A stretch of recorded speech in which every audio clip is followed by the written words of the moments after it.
جن لوگوں نے اپنے دین کے حصے بکھرے کر لیے اور خود بھی کئی کئی فرقے ہو گئے، ان سے تم کو کچھ کام نہیں، ان کا کام اللہ کے حوالے۔ پھر جو کچھ وہ کرتے رہے ہیں وہ ان کو سب بتائے گا۔ جو کوئی اللہ کے حضور نیکی لے کر آئے گا تو اس کو ویسی 10 نیکیاں ملیں گی، اور جو برائی لائے گا تو اسے سزا اس جیسی ہی ملے گی، اور ان پر ظلم نہیں کیا جائے گا۔ کہہ دو کہ مجھے میرے پروردگار نے سیدھا رستہ دکھا دیا ہے، یعنی دین صحیح، طریقہ ابراہیم کا، جو ایک اللہ ہی کے ہو رہے تھے اور مشرکوں میں سے نہ تھے۔ یہ بھی کہہ دو کہ میری نماز اور میری قربانی اور میرا جینا اور میرا مرنا سب اللہ رب العالمین ہی کے لیے ہے، جس کا کوئی شریک نہیں، اور مجھ کو اسی بات کا حکم ملا ہے، اور میں سب سے اول فرما بردار ہوں۔ کہو کیا میں اللہ کے سوا کوئی اور آقا تلاش کروں، جبکہ وہی تو ہر چیز کا مالک ہے؟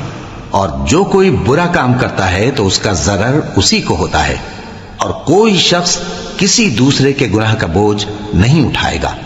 پھر تم سب کو اپنے پروردگار کی طرف لوٹ کر جانا ہے، تو جن جن باتوں میں تم اختلاف کیا کرتے تھے وہ تم کو بتائے گا۔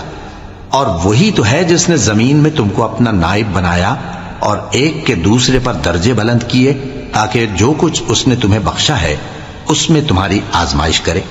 بے شک تمہارا پروردگار جلد عذاب دینے والا ہے، اور بے شک وہ بخشنے والا ہے، مہربان بھی۔